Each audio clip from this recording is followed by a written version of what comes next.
Thank you very much. My name is Ben. I work for the United Nations Association. We're a charity, a UK-based charity, and we work to try and make sure the UK is doing the right thing on the world stage. So we follow lots of different UN processes, but one of the UN processes we're following most closely is the UN process to do with lethal autonomous weapons systems. We mainly work on peace and security issues, and for us this is an issue that holds immense threat, I think, for society and also for the way in which states do the worst thing they could possibly do, which is go to war with each other.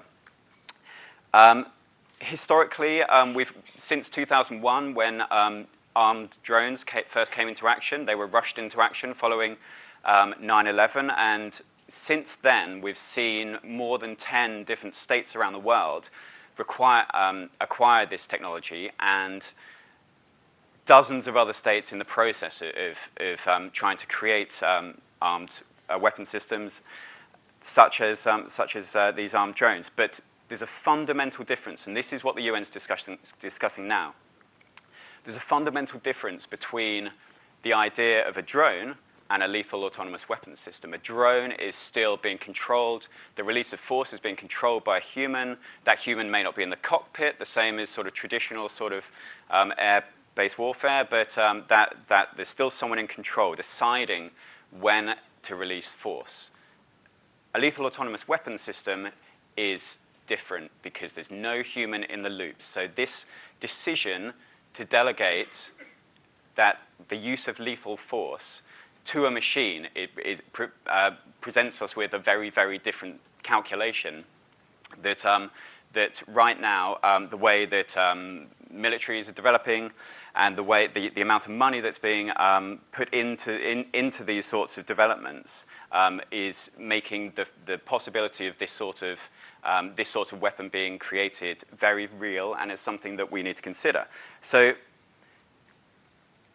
the main preoccupation of the discussions at the United Nations are to do with high-tech lethal autonomous weapon systems. Lots of people say, well, we've had landmines for a long time, we've had sea mines, we've had booby traps, and there's all sorts of other sort of weapon systems that don't have a human in the loop. The difference is that those weapon systems have already been banned. There's an anti-personnel landmines ban to stop people using landmines, to stop people developing them, to stop people deploying them.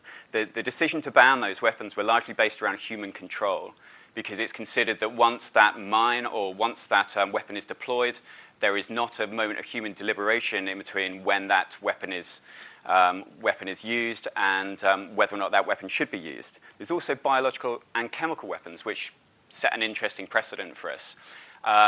Those weapons, it's also believed that once they're used, that once they're released, the nerve agent or the biological agent is released, there is a lack of control about what happens to those agents after they've been released. So for those reasons, we have a biological weapons convention, and we have a chemical weapons convention.